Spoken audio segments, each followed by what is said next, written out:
Rescuers say they arrived within minutes of the alarm. San Francisco police officer Jim Cunningham was one of the first on scene. I saw the tail was gone on the plane, and there's bodies on the ground near the back of the plane. So I ran towards bodies on the ground? Yeah, injured people. Cunningham climbed through a hole in the tail section. You couldn't recognize it as a plane inside. I mean, a regular plane. Everything was just torn apart like a tornado just went right through there. It was destroyed. Yeah, destroyed inside, all the rubble. And in the middle of the rubble, you have people who are trapped? Yes, they're in their seats, and because they have back injuries, they can't move out of their seats.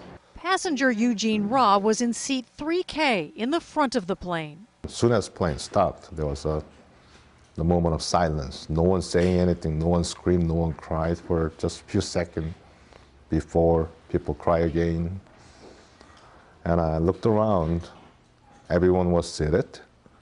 I don't see any serious injury in the front part of the aircraft. When did you know that it was much worse than that?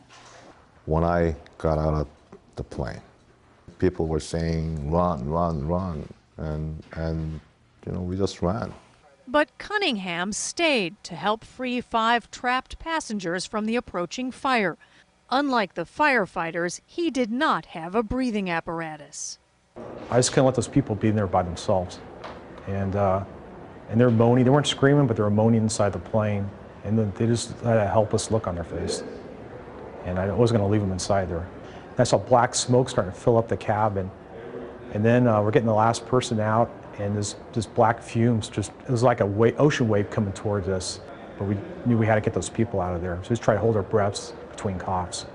How close was it for those people who were still inside? A couple minutes later, they'd been dead. The smoke would have came in, they would have lost their oxygen. Those people would have been lost. Lost, they would have been lost. The quick reaction is credited with saving lives, but Scott, the fire department is investigating whether one of the 2 passengers found dead on the runway may have been accidentally run over by one of the department's own vehicles. Anna, thank you.